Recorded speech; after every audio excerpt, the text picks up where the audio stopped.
il est parfois difficile de se concentrer. Notre esprit fourmille de pensées sous des formes très diverses. Souvenirs, soucis, envies, simples choses à faire. Elles capturent notre attention parce que notre système attentionnel les juge importantes. Chaque pensée qui émerge est étudiée par ce système qui évalue son importance potentielle et décide de lui consacrer du temps et de l'énergie ou non. Le même manège a lieu pour nos perceptions. Tout ce que nous voyons, entendons, ressentons. Ces décisions d'accorder ou non de l'attention à nos pensées et à nos perceptions sont prises à un rythme effréné, parfois plusieurs par seconde. À ce rythme, ces décisions ne peuvent pas être toutes réfléchies, volontaires et conscientes. C'est pourquoi nous ne les comprenons pas toujours. Pourquoi me suis-je laissé distraire par la discussion de la table d'à côté? Pourquoi suis-je toujours obnubilé par les mêmes soucis? Le système attentionnel fait donc un tri très rapide en fonction de l'intérêt potentiel de chaque pensée ou sensation et en fonction d'une évaluation automatique du risque qu'il y aurait de ne pas s'y intéresser. Ces évaluations rapides dépendent de ce que nous avons l'habitude d'aimer ou de craindre, de ce que nous avons à faire ou de ce qui nous préoccupe en ce moment même. Si vous prenez un instant pour réfléchir à toutes ces choses à faire que vous n'accepteriez pas d'oublier, vous verriez suivre le cours, s'amuser, donner une bonne image de soi, ne pas manquer un SMS important, préparer le week-end. La liste des choses que nous pouvons soit faire, soit simplement commencer à organiser est tellement longue qu'il n'est pas étonnant que l'on soit si facilement distrait. Notre petite voix mentale ne manque pas de nous rappeler toutes ces petites urgences, au point d'en être parfois un peu lourd. Tous ces impératifs forment une sorte de contexte qui est finalement notre vie du moment. Une sorte de bain dans lequel nous évoluons, qui nous alimente sans cesse en pensées et en petites missions. Cette longue liste de préoccupations complique la tâche du tri du cerveau entre ce qui est important ou pas, car tout semble important. Il serait plus facile de se concentrer si nous pouvions à chaque moment ne considérer qu'une seule chose comme importante.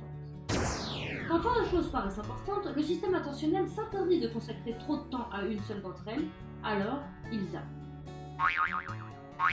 C'est un peu comme devant la télé, on passe rapidement d'une chaîne à une autre en pensant trouver un programme plus intéressant. Il existe d'ailleurs dans le cerveau un système d'alerte chargé de nous prévenir dès que nous sommes en train d'oublier quelque chose d'important. Ces alertes sont le moteur de la distraction et sont souvent accompagnées d'une pointe de stress, car le système qui les envoie est composé de régions cérébrales chargées d'estimer les risques, les dangers et les erreurs. Ces régions sont particulièrement actives lorsque nous sommes stressés et que nous avons mal. C'est une des raisons pour lesquelles nous sommes plus facilement stressés, distraits et fatigués lorsque nous accordons de l'importance à plusieurs choses compliquées en même temps. Une solution serait de se dédoubler. Mais nous n'avons qu'un cerveau. Alors que faire? À défaut de nous dédoubler, nous pouvons faire comme si nous nous dédoublions dans le temps. Nos doubles ne vont pas agir en même temps, mais les uns après les autres.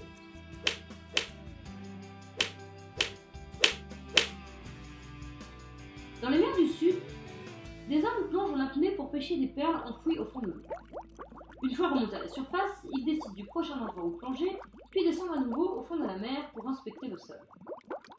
En phase de plongée, ces pêcheurs doivent être totalement focalisés sur leur fouille en oubliant tout le reste, car le temps et l'air sont comptés.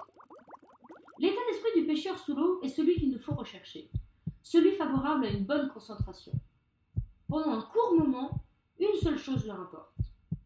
Sa vie devient simple, il est concentré.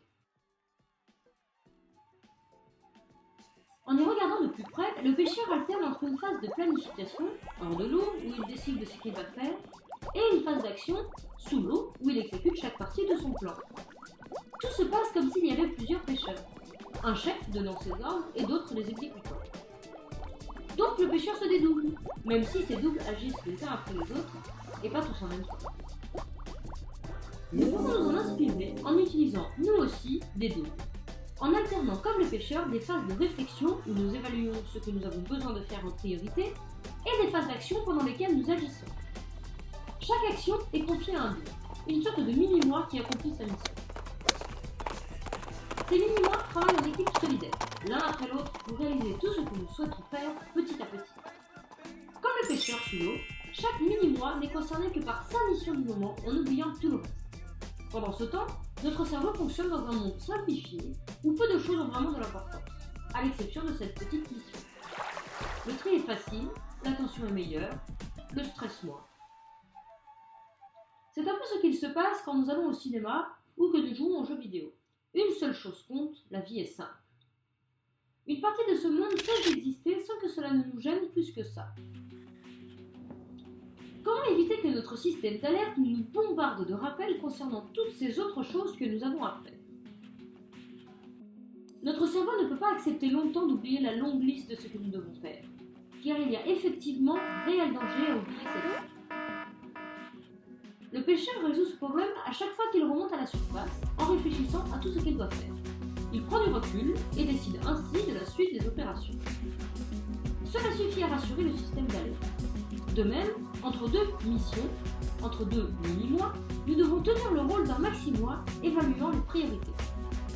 Notre rôle est alors de fixer une mission claire et concrète au prochain mini-mois et le temps qu'il doit y consacrer.